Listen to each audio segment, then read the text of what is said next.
안녕하세요. 핫 이슈를 빠르게 알아봅시다. 커미콤입니다. 최근 외국 왕따 가해자 훈육법이라는 게시글이 인터넷 커뮤니티에 퍼지고 있는데요. 따돌림에 대한 처벌로 딸에게 8km를 걸어서 학교까지 가게 한 오하이오주의 한 아버지가 양육에 대한 논쟁을 불러일으켰습니다. 미국 오하이오주에 살고 있는 콕스 씨가 본인의 페이스북에 게시했다고 알려진 이 글은 미국으로 보이는 어떤 2차선 도로에 한 소녀가 혼자 걷고 있는 영상으로 시작합니다. 그의 10세인 딸은 다른 아이를 왕따시키는 행동을 2번이나 하여 3일간 학교 버스를 타지 못하는 버스 정학을 받았다고 하는데요. 아버지는 이번 일로 그녀에게 인생의 교훈을 주기로 결정했다고 합니다. 그래서 그는 영하 2도의 추운 날 그녀를 학교에 터벅터벅 걸어가게 했고 그녀의 뒤를 차로 천천히 따라가기로 했습니다. 아버지의 형벌 영상은 페이스북에서 1,500만 회 이상의 조회수를 기록했고 수천 개의 댓글이 달렸습니다. 그는 왕따는 용납할 수 없다. 이것은 우리 가정에서 그것을 막으려는 나의 작은 방법입니다라고 말했습니다. 또한 요즘 많은 아이들은 부모님이 자기들을 차로 데려다 주는 것을 당연히 해야 하는 일로 생각하는데 이것은 잘못된 생각이라며 그것을 고귀한 일로 생각해야 한다고 말했습니다. 그리고 많은 부모님들이 이에 동의하지 않으실 것이라는 것을 알고 있습니다.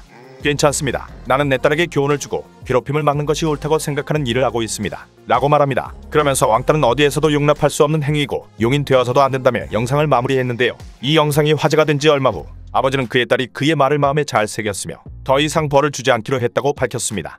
그리고 이 소녀도 이 영상 때문에 자신도 왕따를 당하게 되었는데 당하고 보니 피해자의 마음이 이해가 간다고 하기도 했습니다. 그의 비디오에 올라온 6만 3천 개의 댓글 중 많은 부분은 긍정적이었습니다. 미국의 여러 왕따 가해자 부모와 왕따 피해자의 부모 모두 그의 양육에 대해 감사를 표했다고 하는데요. 동네 괴롭힘의 희생자가 된 자폐증 소년의 조부모로서 나는 당신에게 박수를 보냅니다. 너무 많은 부모들이 아무것도 하지 않습니다. 더 많은 부모가 시간을 내어 아이들이 용납할 수 없는 행동에 대해 책임을 지도록 하기를 바랍니다. 라고 하는 등 여러 부모들이 의견을 보내왔다고 합니다. 그러나 일각에서는 벌을 주는 영상으로 그녀를 수치스럽게 함으로써 그 소녀가 틀림없이 그녀의 아버지에게 또 다른 왕따를 당하고 있다는 점을 지적했습니다. 한 네티즌은 페이스북에 올린 행위가 그녀를 모욕하고 있어요. 아이러니합니다. 고 말했고 이러한 공개적인 수치심이 처벌에 대한 당신의 생각이라면 그녀가 아이들을 괴롭혔던 것은 당연합니다. 라고 하기도 했습니다. 심리학 연구자이자 청소년 괴롭힘 전문가인 플로리다 대학의 도로시 에스펠라지 교수는 왕따 가해자의 부모가 자녀가 잘못되었다는 것을 인정하지 않는 경우가 훨씬 더 일반적이라고 말했습니다. 어떤 면에서 이 아버지는 딸의 행동을 인정하고 받아들이는 옳은 일을 하고 있습니다. 하지만 이런 벌칙을 주는 것은 아이들이 다시 괴롭히는 행동을 할 가능성은 줄여주지만 추위 속에서 걷는 것과는 다른 접근 방식을 제안해야 합니다. 왕따와 그것이 미치는 영향에 대한 지속적인 대화가 있어야 합니다. 이러한 유형의 처벌은 단기적이며 괴롭힘이 자행되는 학교나 버스에서의 괴롭힘 문화를 해결해주지는 못할 것입니다. 라고 밝혔습니다. 이에 대한 한국 커뮤니티의 댓글 의견 또한 반반으로 나뉘었습니다. 댓글 반응 보시겠습니다. SNS 업로드를 안 했으면 그러려니 할 수도 있는데 했다는 점에서 그냥 자기가 이 정도로 훌륭한 아빠다란 걸 보여주기 식으로밖에 안 보임. 딸을 박제를 시켜버리네 크크. 본인 잘못은 본인이 책임지게 한다는 점에서 찬성. 혹시나 잘못될 경우를 대비하여 차로 쫓아가기까지 하네. 자기 자식 교육인데 알아서 하는 거고 아무것도 안 하거나 그냥 입만 나불대거나 하는 것보단 나아 보임. 요즘엔 선생이나 어른들도 저런 시간 써가면서 가르치려고 하지 않지. 그냥 입 몇 번 털고 끝내지. 의도는 알겠는데 왜 그걸 SNS에 올림? 남을 왕따시킨다는 건 근본이 글러먹은 거라서 저런 거 소용없음.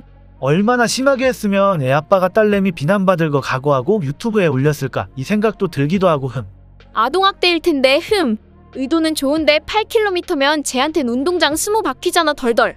이런 걸 대체 왜 인터넷에 올리는 걸까? 자기 딸을 욕하는 사람이 무조건 생길 텐데 딸이 욕먹는 걸 그렇게 보고 싶나? 리얼 이해가 안 감. 같이 걸어가는 거면 이해하겠는데 차에 타서 뭐 하는 짓이냐? 걍 딸 이용해서 집 뽐내려고 하는 걸로 보임 관종. 얘 행동 하나에 사람 목숨이 왔다 갔다 하는 게 한두 번인가. 그것도 자기 애가 가해자면 강하게 나가야지. 나중에 크고 나서 고치려고 하면 절대 안 꺾여. 그땐 패야 돼. 개울용을 보더라도 대부분의 사람들이 세게 말해야 할 때 그렇게 못하고 우쭈쭈 하다가 망치는 경우가 많다. 2시간 걷는 거 그렇게 빡센 것도 아니고 한 번쯤 저러는 것도 괜찮다고 봄. 자식 교육에 정답이 어딨냐. 옳다고 생각하는 대로 키워. 다만 정답은 없는데 오답은 확실히 있으니까 그것만 피하면 되지. 한편 부모가 아이의 왕따에 대처할 수 있는 방안에 대해 오은영 박사님의 조언이 다시 한번 주목받았습니다. 왕따 학교폭력은 한 아이의 인생을 피폐하게 만드는 인격살인에 해당하기 때문에 부모가 적극적으로 개입해야 한다. 하지만 누구나 성장하면서 겪을 수 있는 친구와의 오해와 갈등, 친구 사귐의 어려움 등에는 절대 해당되지 않는다라는 의견을 밝혔는데요. 그리고 지속적으로 왕따나 괴롭힘을 당하는 아이에게 가장 안 좋은 해결 방식이 친하게 지내라고 하기도 했습니다. 이럴 때는 그 아이들을 떨어뜨려 놓는 것이 핵심이라고 하는데요. 그 다음에 부모가 적극적으로 개입하라고 조언합니다. 바로 가해자라고 생각되는 그 아이를 직접 만나서 얘기를 하는 방법입니다. 만약 그 부모를 잘 알고 대화가 잘 통한다면 부모에게 말해도 되지만 어린아이는 어른들이 분명하고 단호하게 얘기를 해주는 것만으로 행동을 멈추기 때문에 더 이상 문제도 커지지 않을 것이라고 합니다. 그녀가 말하는 단호하지만 좋게 말하는 법으로는 내가 우리 아이와 가까이 지내는 이유와 우리 아이가 받아들이는 것이 다르니 자꾸 오해가 생기지 않겠니? 그러니 멈춰라. 우리 아이와 떨어져라. 접근하지 마라. 이렇게 오해가 생기는 일을 하지 마라 등이 있다고 말했습니다. 왕따에 대한 미국 부모의 대처, 여러분은 어떻게 보셨나요? 아동학대일까요? 아니면 부모로서의 정당한 훈육 행위일까요? 댓글로 여러분의 의견을 남겨주세요. 시청해주셔서 감사합니다.